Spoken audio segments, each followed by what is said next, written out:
डरावनी रातें YouTube channel पर आपका स्वागत है। भूत प्रेत, पिशाच और शैतानों की रोमांचक कहानियाँ आपको इस चैनल पर सुनने को मिलती हैं। अगर आपको ऐसी ही वीडियोस देखना पसंद है तो हमारे इस चैनल को सब्सक्राइब करना ना भूलें। तो हेडफोन लगा लें, कमरे की लाइट्स ऑफ कर लें, क्योंकि ये वक्त हो रहा है डरने का।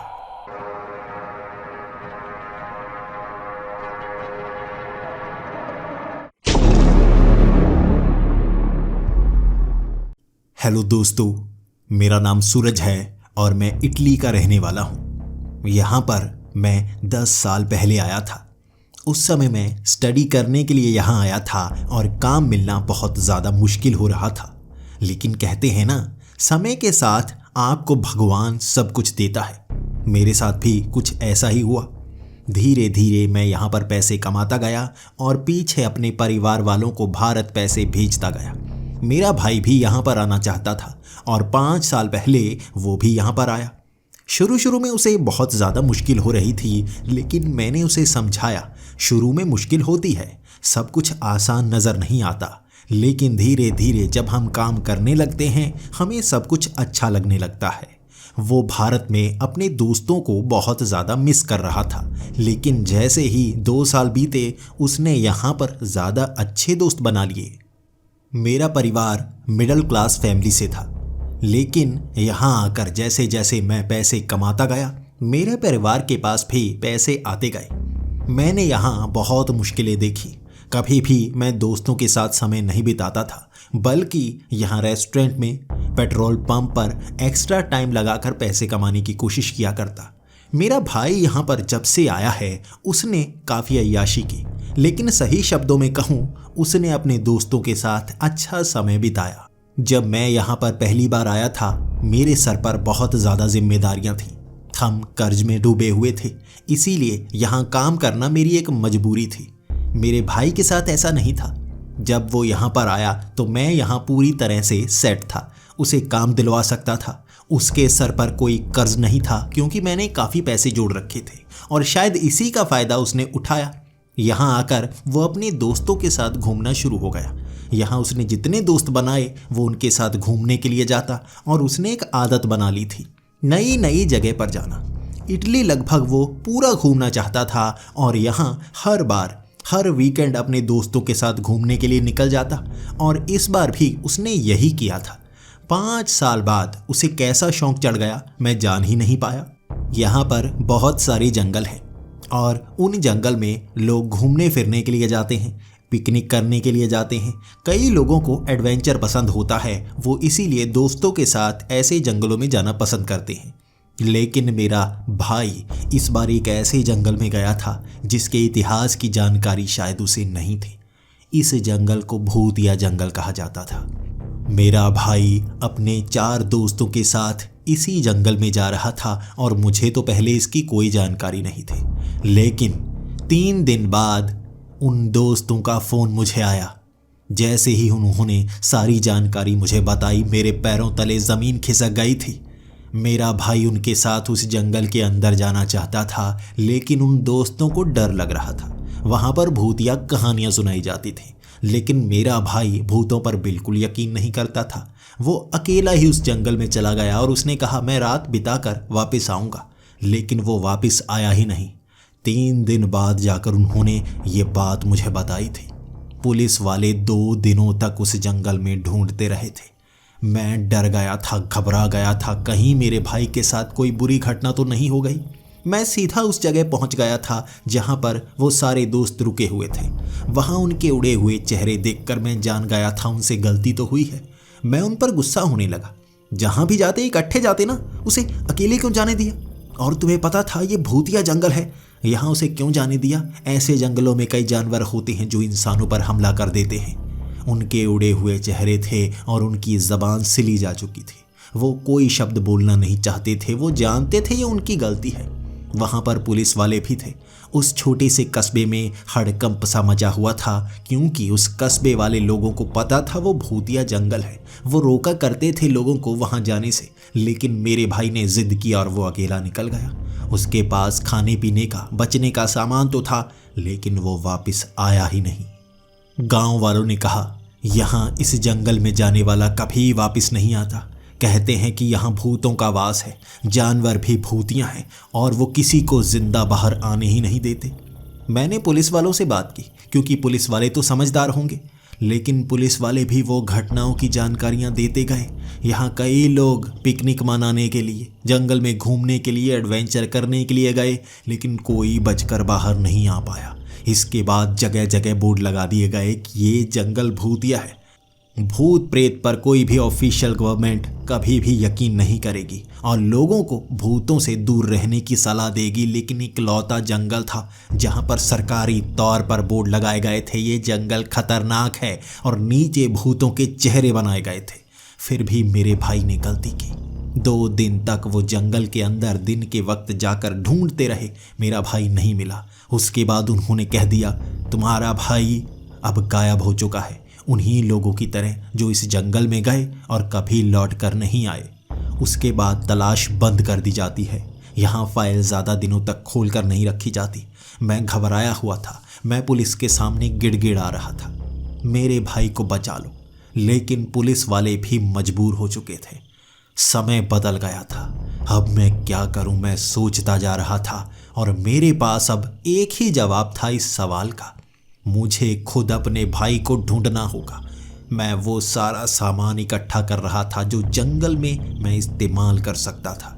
मैंने हथियार ले लिए थे, एक रिवॉल्वर ले ली थी, मैं चाकू भी लेकर उसे अपनी कमर से बांध चुका था। पुलिस वालों ने रोका था कि मैं इस जंगल के अंदर नहीं जा सकता। मैंने कहा था मैं सुबह सुबह जाऊंगा और शाम को वापस आ जाऊंगा, रात को जंगल के अंदर नहीं रुकूंगा। लेकिन उन्होंने मेरी बात नहीं मानी, मुझे रोकने की पूरी कोशिश की। मैं चालाक था, मेरे मन में अपने भाई को बचाने के लिए एक जिद थी, इसीलिए सुबह 6 बजे के वक्त ही मैं निकल गया। अब वहाँ पर पुलिस वाले हर रोज़ मुझे रोकने के लिए तो नहीं होंगे, इसीलिए 6 बजे मैं जंगल के अंदर चला गया। वो छोटी फेंसिंग छलांग लगाकर मैंने पार की, और उसके बाद उसके आगे किसी की हिम्मत नहीं थी कि मुझे रोक पाता। बस आगे मैं बढ़ता गया। ये घना सा जंगल था, पेड़ बहुत ज़्यादा ऊंचे, ये पुराने ज़माने के पेड़ हैं। ऐसे पेड़ बहुत ज़्यादा लंबे होते हैं और इसके कारण आसमान तक नज़र नहीं आता। इन पेड़ों की कटाई नहीं की जाती क्योंकि इन्हें संरक्षित रखा जाता है। मैंने ठाना हुआ था, बिना अपने भाई को ढूंढे मैं इस जंगल से बाहर नहीं आऊँगा, भले ही इसके लिए मुझे मरना ही क्यों ना पड़ जाए। अगर मेरे भाई को कुछ हुआ तो मुझे भी वही हो जाए, ये सोचकर मैं आगे बढ़ रहा था। पहले 2-3 घंटे मैं चलता रहा। मैं रास्ते में ढूंढ रहा था कोई ऐसी जगह, कोई ऐसा निशान जो मेरे भाई की तरफ इशारा करता हो। सबसे पहले एक नदी आई। उस नदी के पास थोड़ा सा सामान गिरा हुआ था। ये एक सिगरेट का पैकेट था। उस सिगरेट के पैकेट को देखकर मेरी आंखें चमक गई। हो सकता है ये किसी और ने फेंका हो, लेकिन मेरा भाई यही सिगरेट पिया करता था। यहाँ इटली में आपको इटालियन सिगरेट मिलेगी, हिंदुस्तानी बीड़ी थोड़े ना मिलेगी। यहाँ बीड़ी का पैकेट पड़ा था और ये मेरे भाई का ही था। मैं जान गया था। मैंने वो पैकेट जेब में डाला और पता नहीं क्यों खुशी मिली थी। मैं जानता था कि मेरा भाई इस दिशा में गया है और अब मैंने ठान लिया था सीधा जाना है, कहीं मुड़ना नहीं है। मेरा भाई यकीनी तौर पर आगे कहीं ना कहीं मिल ही जाएगा। मैं उस नदी को पार करके आगे बढ़ने लगा। आगे पेड़ काफ़ी छोटे थे लेकिन झाड़ियाँ काफ़ी ऊंची।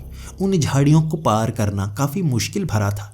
उनमें कांटे आए हुए थे, लेकिन एक जगह मैंने देखा झाड़ियों के बीच एक रास्ता सा बना हुआ था।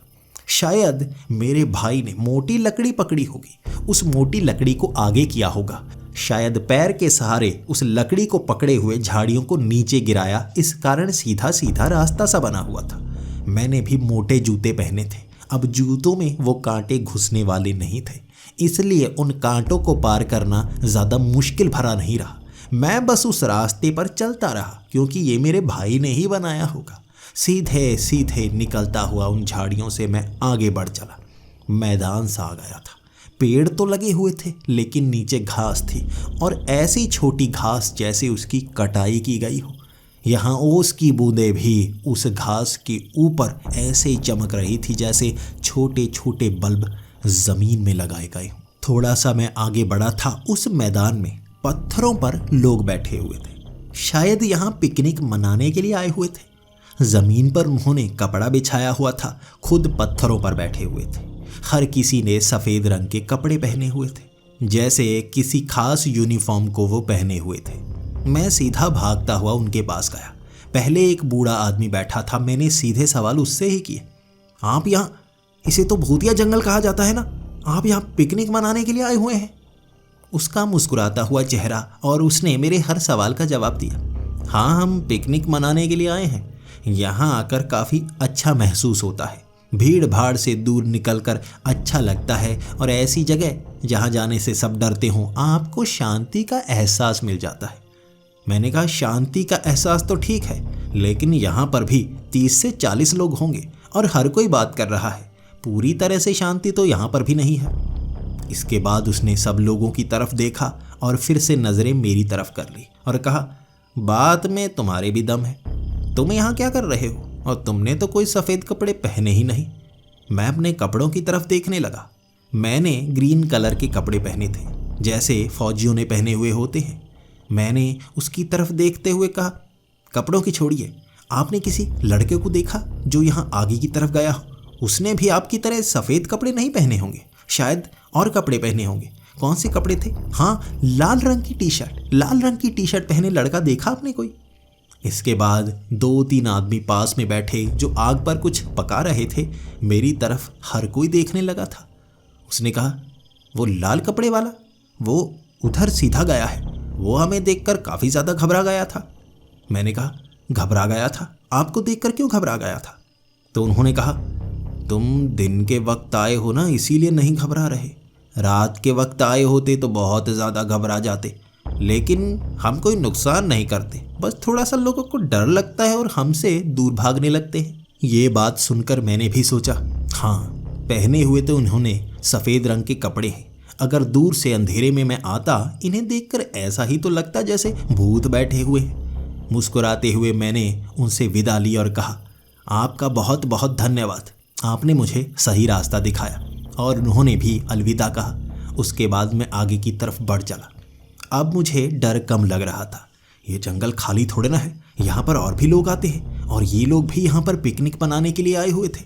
चलो अब आगे बढ़कर भाई की तलाश करता हूँ। इसी दिशा में गया है, कहीं भटक ही तो नहीं गया। चलो कोई ना कोई तो मिलेगा ना अंदर, वो मुझे बताएगा, या कोई ऐसा निशान जो कहीं मिल जाएगा। मुझे लग रहा था भगवान मेरे साथ हैं जो मुझे सही दिशा दिखा रहे हैं। मैं अब और आगे बढ़ चला। आगे पेड़ काफ़ी ज़्यादा घने थे। समझ में नहीं आ रहा था इन पेड़ों को अपने आप लगा हुआ मानूं या खुद लोगों द्वारा लगाया गया मानूं। आपने पेड़ देखे होंगे जंगलों में भी, एक पेड़ से दूसरे पेड़ की दूरी काफ़ी ज़्यादा होती है। ये पेड़ खुद ब खुद इस तरह से लगते हैं। जो पेड़ तो ऊपर की तरफ निकल गए, उनके पत्ते बिछ जाते हैं। जो उनके नीचे पेड़ होते हैं वो खुद ब खुद मर जाते हैं, क्योंकि उन्हें धूप मिल नहीं पाती।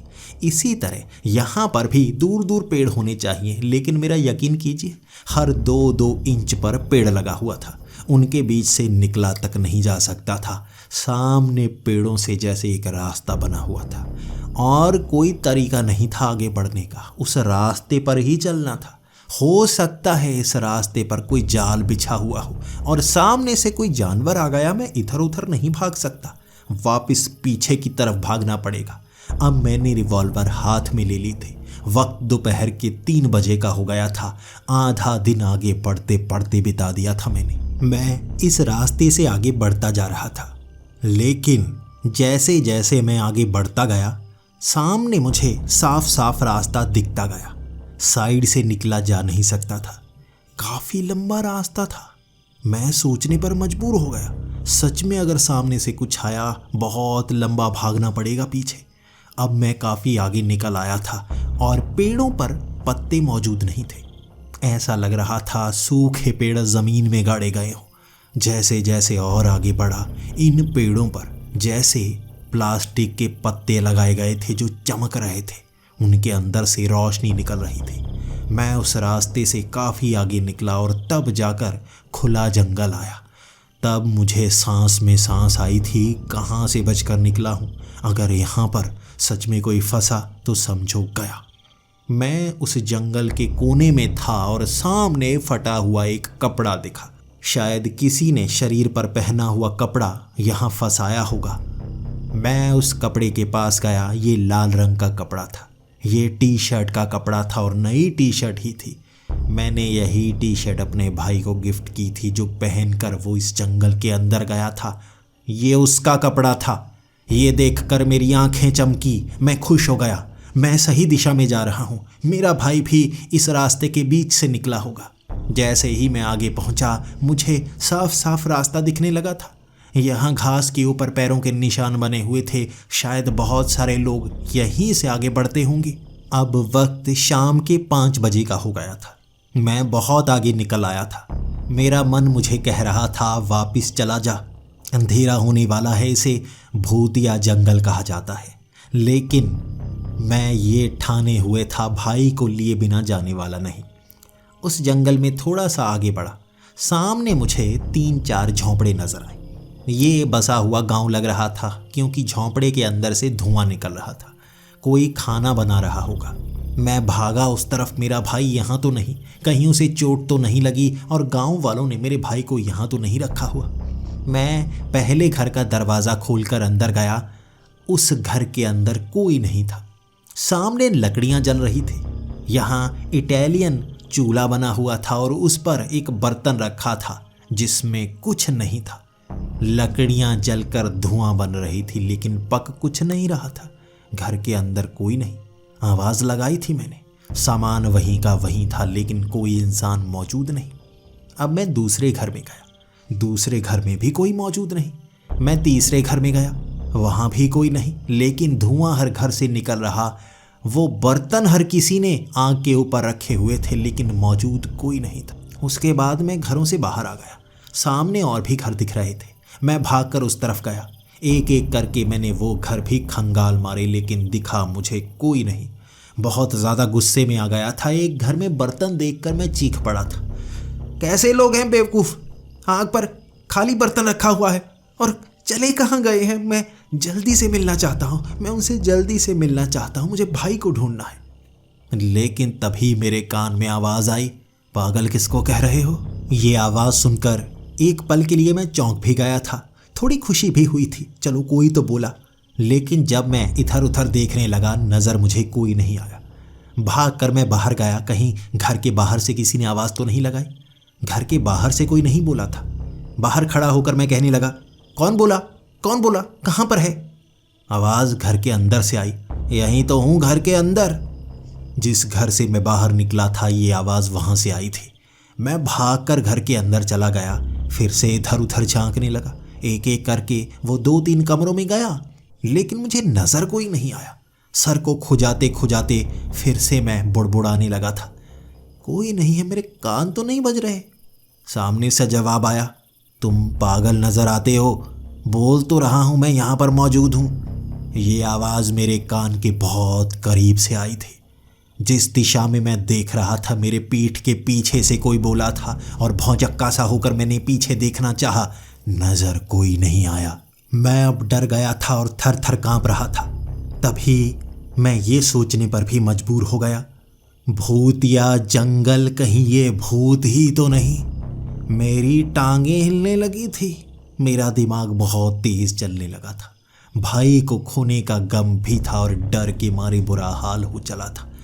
मैं थर्राती हुई आवाज़ में बोला, कौन है, कौन है, नज़र नहीं आ रहा। तभी आवाज़ आई, सामने आईना लगा है, आईने में देखकर बात करो। मैंने आईने की तरफ देखा।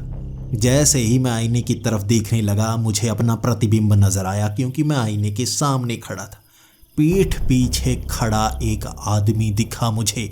घबराकर मैंने पीछे देखा। पीछे कोई नहीं था। उस आईने में दिख रहा था वो आदमी, यानी वो भूत था। मेरे मुंह से आवाज़ भी निकलना बंद हो गई, लेकिन अब सवाल तो करना ही था। तो तुम भूत हो, तुम भूत हो? उसने भी मुस्कुराते हुए चेहरे से जवाब दिया, हाँ। तुम्हें क्या लग रहा है, मैं जिंदा लग रहा हूँ? मैं तुम्हारे जैसा लग रहा हूँ? ध्यान से देखो। मैं उस आईने में देखकर उससे सवाल करता गया और उसने भी सही सही जवाब दिए। डराने की ज़रा भी कोशिश नहीं की। मैंने उससे पूछा, क्या तुम मुझे डराने की कोशिश कर रहे हो? उसने कहा, नहीं, डराने की कोशिश नहीं कर रहा। मैं तुम्हें इस तरह नंगी आंखों से नज़र नहीं आऊँगा, इसलिए तुम डर रहे हो, मैंने थोड़े ना डराया है। मैं घबरा कर उससे पूछने लगा, तुम भूत हो? तुम आईने में नज़र आते हो? उसने कहा, हाँ, लेकिन तुम यहाँ घर के अंदर कैसे घुस आए बिना इजाज़त के? मैंने देखा तुम 2-3 घरों में घुसे। हमें लगा चोर है, लेकिन इंसानी चोर। यहाँ तो भूत चोर आते हैं, इंसानी चोर नहीं आते। अब 1 मिनट के लिए मैंने आंखें बंद की। मैंने अपने दिमाग को समझाया, खुद से बात की। हाँ, ये भूत है, ये भूत है। हाँ, भूत होते हैं। अब मुझे डरना नहीं है, क्योंकि ये मुझे डरा नहीं रहा है। मुझे इससे मदद मांगनी होगी। ये मेरे भाई को ढूंढने में मेरी मदद करेगा। अब मैंने आंखें खोली। बिना डरे आईने में देखते हुए मैंने सवाल किया, देखो, मैं यहाँ कोई चोरी करने के लिए नहीं आया। मैं किसी को डराना नहीं चाहता, बस छोटी सी बात करना चाहता हूँ, छोटी सी मदद मांगना चाहता हूँ। उसने भी कहा, हाँ बताओ। मैंने कहा, मेरा भाई, लाल टी शर्ट पहने मेरा भाई इस जंगल के अंदर आया, लेकिन वो वापस बाहर आया ही नहीं। उसे ढूंढने के लिए मैं यहाँ पर आया हुआ हूँ। वो अगर आपको दिखा है तो मुझे बताइए। इस गांव में किसी ने देखा है तो बताइए।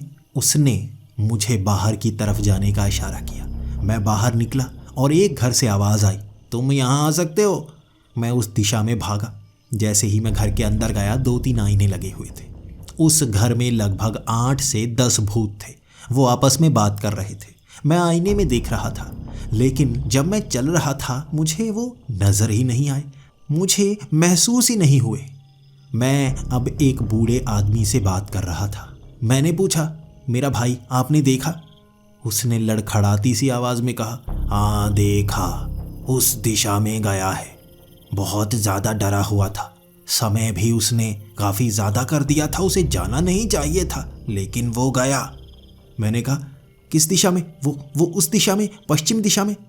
उसने कहा, हाँ, तुम्हें अगर उसे ढूंढना है उस दिशा में जाना चाहिए, लेकिन वक्त देखो, अंधेरा होने वाला है। तुम भी अब इस जंगल से बाहर निकल नहीं पाओगे। मैं घबरा गया था, लेकिन अब उससे काफ़ी सवाल किए जा सकते थे। मैंने कहा, आप भूत है ना, इस जंगल में लोगों को डराते हैं, क्या आप लोगों को मार देते हैं? उसने कहा, नहीं, हम क्यों मारेंगे, हम तो यहाँ अपना अलग रहते हैं, लेकिन कुछ राज हैं इस जंगल के जो हर किसी को पता नहीं होते। इस जंगल में अंधेरा होने के बाद वो शैतानी शक्तियाँ निकलती हैं। तुम शायद भूतों से डरते होगे। जब भी कहीं पर आवाज़ होती है तुम सोचते होगे भूत, भागो। यकीन करो, शैतानी शक्तियाँ क्या होती हैं, हम उनके सामने कुछ नहीं। शरीफ नज़र आ रहे हैं ना, शरीफ, जब वो जागेंगी हम भी चुप करके सो जाएंगे। इतना भयानक मंजर होता है। जल्दी से निकल जाओ, जल्दी से निकल जाओ यहाँ से।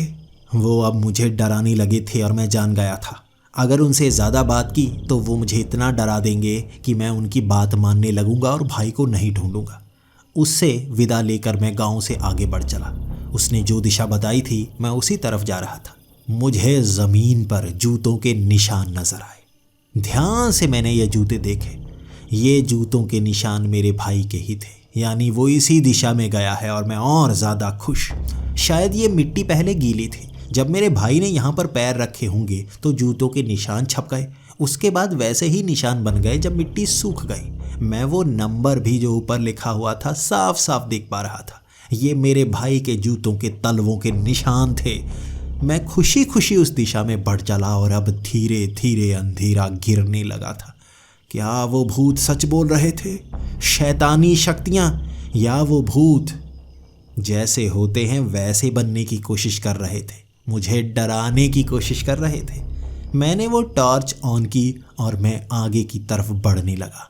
फिर से ये घना सा जंगल था, लेकिन इस जंगल में एक अजीब चीज़ थी। पेड़ तो लगे हुए थे, लेकिन मिट्टी में ना कोई झाड़ी ना कोई और पौधा। ये भूरे रंग के पेड़ थे जिनमें कुछ ही पत्ते थे और वो भी शिखर पर। बाकी नीचे मिट्टी नज़र आ रही थी। कोई घास नहीं, कुछ नहीं। ये नरम सी मिट्टी थी जिस पर पैर रखते ही पैरों के निशान छप रहे थे और वहाँ छपे हुए और पैरों के निशान मुझे साफ साफ दिखने लगे। मेरे भाई के पैरों के निशान, जूतों के निशान वैसे ही थे और मैं उसका पीछा करता जा रहा था। यहाँ मिट्टी में भागा जा सकता था। मैं तेज तेज भागने लगा। छप छप की आवाज़ मेरे पैरों की आ रही थी। जैसे ही मैं उस मिट्टी में आगे बढ़ा था, मेरे छप छप की आवाज़ के साथ और भी कई छप छप की आवाज़ें आ रही थी। ऐसा लगने लगा था मेरे साथ साथ कोई भाग रहा है। मैं नज़रें घुमाता, कोई नज़र नहीं आता। तभी ख्याल आया, भूत। भूत ही तो नहीं। अब पता नहीं क्यों भूत नाम सुनकर भी डर नहीं लग रहा था। ऐसा लग रहा था वो भी हमारे जैसे ही होते हैं, घर बनाकर रहते हैं और उस खाने में वो कुछ ना कुछ तो खाते ही होंगे। उन्होंने लकड़ियों के ऊपर बर्तन को रखा था, उसमें जो पका रहे थे शायद मुझे नज़र नहीं आ रहा था। असल में वो कुछ ना कुछ खाने वाले थे। सूरज की ये आखिरी किरणें ऊपर पत्तों पर पड़ रही थी। धीरे धीरे अंधेरा घिरता गया। नीचे तो अंधेरा हो गया था, लेकिन ऊपर भी बादलों पर पड़ रही वो रोशनी कम होने लगी। अब आसमान में उड़ते हुए ये पत्ते दिख रहे थे। आंधी सी दिख रही थी जो ज़मीन से ऊपर थी। नीचे हवा का एक झोंका तक नहीं था, लेकिन आसमान में बिखरते हुए बादल दिखे, जैसे काले रंग की आंधी ऊपर गिर रही थी। घबरा रहा था मैं, लेकिन भाई के उन जूतों के निशानों का पीछा करता जा रहा था। भागते भागते मैं एक अंधेरी जगह पर पहुंचा। अंधेरा था और आवाज़ें ज़्यादा बढ़ने लगी थी। धीरे धीरे धुंधले काले रंग के धुएं दिख रहे थे जो ज़मीन से निकल रहे थे। शैतानी चीज़ें लग रही थी वो, शैतानी। ज़मीन से निकलते हुए मुर्दों की तरह वो धुएं आसमान में घिर रहे थे और आसमान से गिरने वाले पत्तों को भी एक आकार दे रहे थे। वो पत्ते धीरे धीरे गुब्बारे की तरह फूल कर एक आकार ले रहे थे, मकड़ियों जैसे आकार। मैं भागता गया। वो जूतों के निशान सामने फायर टावर की तरफ जा रहे थे। ये एक बड़ा सा टावर बना हुआ था, लगभग 20 से 30 फुट ऊंचा होगा। ऊपर एक झोंपड़ा बना हुआ था। उस झोंपड़े के अंदर लाइट थी और जूतों के जो निशान थे वो सीढ़ियों तक ही थे। वहां जल्दी से मैं सीढ़ियां चढ़ने लगा। सीढ़ियां जैसे जैसे मैं चढ़ रहा था, पीछे भूत प्रेत जैसे ज़मीन को खुरच रहे थे। ज़मीन में आ रही दरारें भूकंप का इशारा कर रही थी। जगह जगह वो पेड़ ज़मीन में समाते गए। ये क्या, ऐसा भूकंप? अपने आप वो टावर हिल रहा था, लेकिन वो टावर इतना ज़्यादा हिल नहीं रहा था जितना पीछे वो पेड़ ज़मीन में समा रहे थे। ऐसा कैसे हो सकता है? एक खास जगह ज़्यादा भूकंप और बाकी जगह कम भूकंप। मैंने ज़िंदगी में ऐसा पहले कभी नहीं देखा था। मैं अब उसके ऊपर चढ़ता गया और काफ़ी ऊपर पहुंचने के बाद एक हाथ नज़र आया जो झोंपड़े से बाहर निकला हुआ था। मेरे भाई का हाथ। ये सीढ़ियाँ 2-3 फुट नीचे ही ख़त्म होती थी। उसके ऊपर चढ़ने के लिए कुछ मदद चाहिए थी और ये भाई का हाथ था। हाथ पकड़ा मैंने और मैं सीधा उस झोंपड़े के अंदर, टावर के ऊपर बना हुआ झोंपड़ा, और भाई को देखते ही मैंने गले से लगा लिया। मेरा भाई मेरी तरफ देखकर रोए जा रहा था। वो बार बार रोए जा रहा था और मैंने गले से लगाकर उसके आंसू को पोंछने की कोशिश की। मुझे खुशी हुई, मेरा भाई जिंदा है। हर कोई कह रहा था मेरा भाई मर गया होगा। नहीं, मेरा भाई हिम्मत वाला है, वो मरा नहीं, वो अब भी जिंदा है। मैं उस जगह पहुंच गया था जहां मेरा भाई था। उसे गले लगाकर कितनी खुशी मिली मैं यहाँ बता तक नहीं सकता। उसके आंसू पहुँचे, उसका डर कम किया, उसे चुप कराया और वहाँ पर एक फट्टा बना था, वहाँ बिठाकर उसके आंसू पहुँचते पहुँचते मैं कहने लगा, डरना नहीं, मैं तुझे लेकर जाऊँगा, तू डरना मत। मैं उन सब का सामना करके आया हूँ। मुझे पता है कहाँ पर वो भूत है, वो ज़मीन से निकलने वाली आत्माएं। कैसे हम भूतों से आगे निकलेंगे, वो पूरे रास्ते मुझे याद है। डरने की ज़रूरत नहीं है। मेरे भाई ने निराश आवाज़ में कहा, आप यहाँ तक आए, आपको तो पता भी नहीं इस जंगल में क्या क्या होता है। जब आप दिन के वक्त आते हैं आपको वो बुरी चीज़ें नहीं दिखती, वो बुरी घटनाएं नहीं होती। अब वापस नहीं जा पाएंगे हम। मैंने उससे कहा, क्यों नहीं जा पाएंगे? 2 दिन से तू यहाँ पर फंसा हुआ था। अगर रात के वक्त यहाँ शैतानी शक्तियों का वास होता है तो दिन के वक्त सफ़र तय कर सकता था। जब दिन चढ़ता है तब हम कल जाएंगे, आज रात यहीं पर निकाल लेंगे। तो मेरे भाई ने कहा, ये टावर बहुत ऊंचा है, ज़मीन पर शैतानी शक्तियों का वास होता है, इसीलिए मैं ऊपर चढ़कर तो बच गया। जिस दिन की आप बात कर रहे हैं यहाँ दिन नहीं होता, सिर्फ रात होती है। आप भी अंधेरे में यहाँ पहुँचे हैं। अब वापस जाने का कोई रास्ता नहीं है, ये रात कभी ख़त्म नहीं होती। मेरे भाई की बातें सुनकर अब मैं भी घबराने लगा था। उसकी बातें सुन सुनकर मुझे ऐसा लगने लगा था सच में कहीं हम फंसी तो नहीं गए। मेरा भाई वहाँ मुझे अपना सामान दिखा रहा था। खाने पीने का थोड़ा ही सामान उसका बचा था। मैंने उसे अपने खाने का सामान दिया। मैंने कहा तुम ये खा सकते हो। तो मेरे भाई ने कहा हम दोनों का खाना ख़त्म हो जाएगा। बात खाने की नहीं है, यहाँ से बचकर निकलने की है। हम हवा में हैं इसलिए बचे हुए हैं। ज़मीन की तरफ देखने की कोशिश तो करो। मैंने ज़मीन की तरफ देखा। ज़मीन से निकले हुए मुर्दे ऊपर की तरफ देखने की कोशिश कर रहे थे। ऐसे देख रहे थे जैसे वो नोचने वाले हैं। उनमें से महिलाएं भी थीं जो काले कपड़े पहने चुड़ैलें लग रही थी। वहाँ पेड़ों पर चढ़ी हुई वो मकड़ियाँ भी दिख रही थी। ज़मीन पर अलग अलग तरह के प्रेत और शक्तियाँ थी, शैतानी, जो हमें मारना चाहती थी। मैंने अपने भाई से कहा लेकिन क्या ऊंचाई पर ये नहीं आ सकते? वो मकड़ियाँ पेड़ों पर चढ़ी हुई हैं, 2-3 फुट ऊपर तक गई हुई हैं, क्या यहाँ तक चढ़ नहीं सकती? भाई ने कहा नहीं, ऊंचाई तक नहीं जा सकते वो, लेकिन ज़मीन पर पैर रखते ही वो हमें भी नोच डालेंगे। मैंने कहा ये तुमसे किसने कहा? मेरे भाई ने कहा शैतानी जिन्न ने। हवा में उड़ते हुए आपको जिन्न नज़र आएंगे, आप उनसे बात कर सकते हैं, लेकिन जिन्न को झोंपड़े के अंदर नहीं आने देना। वो इजाज़त मांगते हैं। क्या मैं अंदर आ सकता हूँ? जैसे ही वो अंदर आए वो हमें नोचकर खा जाएंगे। जो भी उसे इजाज़त देता है वो उसे मार देते हैं। बस उन्हें बुलाना है, अंदर नहीं आने देना है। वो गलती मत करना। मैं अब भाई से बात कर रहा था। उसने जो जो सहा है, जो जो देखा है, हर जानकारी मैं पाना चाहता था। मुझे पता है मेरा भाई ज़्यादा डरपोक नहीं है, लेकिन वो सोचता कम है, करता ज़्यादा है। मैं पूरी प्लानिंग करके काम करना पसंद करता हूँ और इसके लिए भी बहुत बड़ी प्लानिंग की ज़रूरत है। हमें यहाँ से बचकर तो निकलना ही है। मेरा भाई अगर कह रहा है कि यहाँ रात ही रहती है, हो सकता है रात ही रहती होगी, तो कुछ तो करना ही होगा। बहुत समय तक सोचता रहा था मैं। मुझे कई आइडिया आए थे, कई ऐसे आइडिये जो हमें मरवा भी सकते थे, कई ऐसे आइडिये जो हमें बचा सकते थे। आखिर ये मुर्दे ऊंचाई तक क्यों नहीं आते? चढ़ तो ये सीढ़ियाँ भी सकते हैं, मकड़ियाँ भी ऊपर आ सकती हैं, लेकिन हम बचे हुए कैसे हैं? किसी जिन्न से बात तो करनी ही होगी। आकाश की तरफ देखा था मैंने, उड़ते हुए जिन्न नजर आए थे। मैंने भी एक जिन्न को इशारा कर दिया, इधर आओ।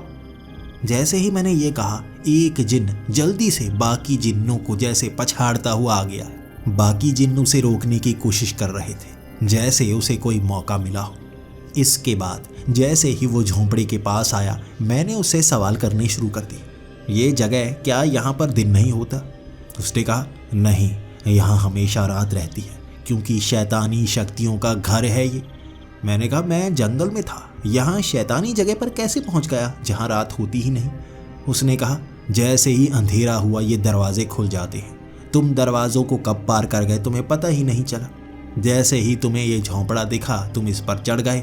अब अंधेरा रहेगा, ज़मीन पर पैर रखोगे तो ये तुम्हें मार काट कर खा जाएंगे। और आसमान में हम ही हैं जो तुम्हें वो दे सकते हैं जो तुम मांगो। खाना चाहिए, लड़की चाहिए, क्या चाहिए, जो चाहोगे वो मिलेगा, बस हमें भी कुछ दो। मैंने कहा तुम्हें क्या चाहिए? इजाज़त, अंदर आने की इजाज़त दो। अब मेरा भाई मेरा हाथ पकड़ रहा था कि हाँ मत कर देना। मैं सोचता जा रहा था करूं तो करूं क्या। मैंने कहा इजाज़त बाद में दूंगा, यकीन करो, भरोसा करो, मैं तुम्हें इजाज़त दूंगा, लेकिन तुम्हें सब सच बोलना पड़ेगा। अगर तुमने एक भी बात छिपाई तो मैं इजाज़त नहीं दूंगा। मुझे पता है अंदर आकर तुम मारना काटना भी चाहोगे, लेकिन मैं इजाज़त बाद में दूंगा। वो भी खुश हो गया। हाँ ठीक है। मैं उसे लालच दे रहा था, देखो अगर मैं मरना चाहूँगा तो बिना दर्द के मरना चाहूँगा, अगर तुम अंदर आकर मारना चाहोगे तो बिना दर्द के मारना। क्या तुम तैयार हो? वो खुश था कि शिकार खुद मरने की बात कर रहा है। उसने कहा जो पूछो मैं बताने को तैयार हूँ। तो मैं इस जगह के सारे सवाल करने लगा। मुझे बताओ, तुम आकाश में जिन्न रहते हो, क्या तुम इंसानों को खाते हो? उसने कहा, खाते नहीं हैं, लेकिन आत्मा से शक्ति चूसते हैं, इसीलिए हमें इंसानों को मारकर आत्मा चूसने में फ़ायदा होता है। तो मैंने कहा, इसका मतलब हमें मारने में तुम्हें फ़ायदा नहीं है, सिर्फ हमारी आत्मा की ज़रूरत है। उसने कहा, हाँ हाँ, बस यही। मैंने उससे पूछ ही लिया, तो इसीलिए झोंपड़े के अंदर आना चाहती हो, क्योंकि बिना इजाज़त तुम कुछ कर नहीं सकते। अब उसने नाक चिढ़ा सा लिया था। हाँ, अब सच बोलना पड़ेगा तो हाँ, यही सच है। तो मैंने कहा, अगर मैं इजाज़त दे दूँ तो तुम झोंपड़े के अंदर आओगे या इजाज़त मिलने के बाद मुझे मारने लगोगे? उसने कहा, अब झोंपड़े के अंदर आने का मतलब तो यही होगा ना कि तुम्हारे साथ एक जगह पर, इसके बाद मैं फंसा ही लूँगा, तुम्हें मरने पर मजबूर कर ही दूँगा। अगर तुम झोंपड़े के अंदर रहे, एक दिन खाना ख़त्म होगा, तुम मर जाओगे, मेरा तो हाथ तक नहीं लगेगा। लेकिन अगर मैं इस झोंपड़े के अंदर आ जाऊं इजाज़त मिलने के बाद, तो मैं इंतज़ार करता जाऊंगा, एक दिन तुम भूख से मर जाओगे, तब मैं वो शक्ति चूसूंगा। अब मैं उससे जान गया था वो चाहता क्या है। वो मुझे मारना नहीं चाहता था, वो हमसे वो शक्ति सोखना चाहता था। ये खुद हमें नहीं मारेगा, लेकिन अब सवालों के जवाब तो देगा ही। अब मैंने उससे पूछा, तुम नीचे के सवालों के जवाब दो, मिट्टी पर पैर रखते ही क्या हम मारे जाएंगे? उसने कहा, हाँ, तुम मारे जाओगे। अब मैंने पूछा, हमें मारेगा कौन इनमें से? उन्होंने कहा, ये जिंदा लाशें, ये इंसानी खून पीने की कोशिश करते हैं। ज़मीन पर अगर पैर रखा जिंदा इंसान ने तो वो नोच नोच कर मारने की कोशिश करेंगे। जब तक तुम हवा में हो तुम बचे रहोगे, जैसे ही ज़मीन पर आए तुम मारे जाओ। मैंने कहा, वो जो काले कपड़ों में चुड़ैलें हैं वो क्या करती हैं? तो उसने कहा, वो गुलाम बनाने की कोशिश करती हैं। वो मारती नहीं, लेकिन अपना गुलाम बनाती हैं, अपने लिए काम करवाती हैं। अब उनके हाथ में फंसने का मतलब भी मरने के बराबर ही है। अगर तुम उनके पास गए, ज़मीन पर पैर रखा और पहला हमला उनका हुआ, तो तुम गुलाम बन जाओगे। वो तुम्हें तुम्हारी दुनिया में भेजेगी, लेकिन सिर्फ अपना काम करने के लिए, और तुम्हें बचा कोई नहीं पाएगा। अब वो भी मौत के बराबर ही हुआ ना, गुलाम बनना मरने के बराबर होता है। मैं उस जिन्न से ढेर सारे सवाल किए जा रहा था और मैंने मकड़ी का भी पूछा, वो मकड़ी, क्या वो हमें खाना चाहती है? उसने कहा, नहीं, ये एक शैतानी जीव है जो कुछ भी नहीं चाहता, ये बस जाले बुनता रहता है, पागल सा जानवर। अब मेरे दिमाग में एक आइडिया आया, अगर मैं उस मकड़ी पर बैठ जाऊं या उसे छेड़ने की कोशिश करूं, क्या वो मकड़ी मुझे मारेगी? उसने कहा, नहीं नहीं, पागल मकड़ी कुछ भी नहीं करती, ना मारती है ना मरती है, कुछ भी नहीं होता ऐसे। तभी मेरी आंखें चमकी थी, मैं जान गया था आगे क्या किया जा सकता है। मुझे आगे 10-10 फुट के इंसान भी दिखे थे। मैंने उसका भी सवाल किया, अब ये जो बड़े बड़े इंसान हैं ये क्या करते हैं? उसने कहा, कुछ नहीं करते, इन्हें दिखाई तो देता है, लेकिन ध्यान से देखो इनका मुंह बंद है, ये कुछ भी नहीं कर सकते। लेकिन इन्हें नीचे जो मुर्दे हैं उन्हें मारने में मज़ा आता है, इन्हें खेलना पसंद है, ये उठा उठा के उन्हें मारते हैं, उनके सर को धड़ से अलग कर देते हैं और उनकी गेंद बनाते हैं। इन्हें फुटबॉल खेलना सबसे ज़्यादा पसंद है। अब इसके बाद मैंने उस जिन्न को कहा, तुम्हें इजाज़त है, लेकिन हमें मारना मत, तुम यहाँ आ सकते हो। अब वो जिन्न जल्दी से अंदर घुसा और अंदर बैठकर इंतज़ार करने लगा। उसने जादू से अपनी कलाई पर एक घड़ी बना ली और घड़ी देखकर कहने लगा, भूख नहीं लगी तुम्हें? जल्दी खाओ, जल्दी खाना ख़त्म करने की कोशिश करो। जल्दी खाना ख़त्म होगा तो दोबारा भूख लगेगी, और भूख से ही तो जल्दी मौत होती है ना। मैं उसकी तरफ देख रहा था और मैंने इशारा करके कहा, किसी और को बेवकूफ़ बनाना, हम तो तुम्हारे हाथ आने वाले नहीं। ये कहकर मैंने अपने भाई को इशारा किया, सीढ़ी उतरने का समय आ गया है, जाने का वक्त हो गया है। मेरा भाई देखता रह गया कि मैं क्या करने वाला हूँ, और मैंने सारी जानकारी ले ली थी। भाई के साथ हम सीढ़ियों से नीचे उतरे और वो जिंदा लाशें इस तरह से हमारा इंतज़ार कर रही थी कि हम मिट्टी पर पैर रखें और वो हमला करें। तभी जब हम सीढ़ियों के पास पहुँचे, वहाँ ढेर सारी मकड़ियाँ भी थी। मैं अपने भाई को इशारा करके कहने लगा, अगर ये गलती हुई दोबारा ऊपर चले जाना, और फिर तुम अपनी मर्ज़ी से जो करना चाहो वो करना। मैं बस कोशिश करना चाहता हूँ, यहाँ से बचने का मुझे इकलौता रास्ता यही नज़र आ रहा है। मैं ये कहते ही छलांग लगा बैठा एक मकड़ी के ऊपर। अब उस मकड़ी को मैंने पकड़ लिया था। ना तो मेरे पैर मिट्टी पर लगे थे और ना ही वो मकड़ी मुझे मारने वाली थी। उस मकड़ी पर मैं बैठ गया और वो मकड़ी भी कुछ नहीं कर रही थी। कोई भी जिंदा लाश मुझे मारना नहीं चाहती थी। वो चुड़ैलें देखती रह गई और मैं उस मकड़ी के मुंह को पकड़कर उसे जिस दिशा में चलाना चाहूं चला सकता था। ये तो कमाल हो गया था। उनकी शैतानी शक्ति का इस्तेमाल उन्हीं के खिलाफ किया था मैंने। मैं कोशिश करके अब आगे बढ़ना चाहता था और एक मकड़ी को मैंने खींचकर अपने भाई के करीब भी कर दिया। हम दोनों एक एक मकड़ी लिए उन शैतानों के बीच से निकल रहे थे जैसे हमने कोई टैंक पकड़ा हुआ। आर्मी में होता है ना, जिसके पास टैंक हो वो सबसे शक्तिशाली होता है, वो राजा सा नजर आता है। उसी तरह से इन मुर्दों के बीच हम मकड़ियों का इस्तेमाल करके आगे बढ़ रहे थे। जैसे ही हम थोड़ा आगे बढ़े वो मुर्दे जान गए थे। भागने का रास्ता हमने ढूंढ लिया है, लेकिन अब उस मिट्टी पर मकड़ियों ने भी पैर रखे हुए थे तो वो मुर्दे मकड़ियों की टांगे पकड़ने लगे। फिर से मैं घबरा गया। अब इसकी उम्मीद नहीं की थी मैंने। अब क्या करूं? ऊपर से वो जिन गालियां दिए जा रहा था, कमीनों आ जाओ, भूख से मरना ज़्यादा अच्छा होता है, अब इनका निवाला मत बन जाना, हमारे भी किसी काम आना। लेकिन अब बचने का रास्ता दिखा था तो भगवान नए रास्ते और बनाएगा। इसके बाद मैंने मकड़ी की टांग ऊपर की तरफ की। अब मकड़ी भी तंग हो रही थी क्योंकि वो मुर्दे उसकी टांगे पकड़ रहे थे, उसे गिराना चाहते थे। एक मकड़ी का मैंने टांग खींचकर एक मुर्दे की छाती में गड़ा दी। उसके बाद टांग को ऊपर किया तो उसका सर अलग हो गया। उसका सर जमीन पर पड़ा था और मैंने मकड़ी की टांग इस तरह से खींची जैसे उसने किक मारी हो उस सर को। वो सर उछलकर उस 10 से 12 फुट के इंसान के सर से टकराया।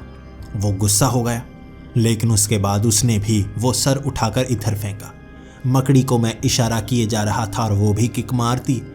अब वहाँ जितने भी बड़े बड़े 12 फुट वाले वो मुर्दे से थे वो खेलना चाहते थे हमारे साथ, लेकिन उसकी टांगे पकड़े हुए वो जिंदा लाशें हमें रोक रही थी। यहाँ पर फायदा हुआ उन बड़े बड़े इंसानों का।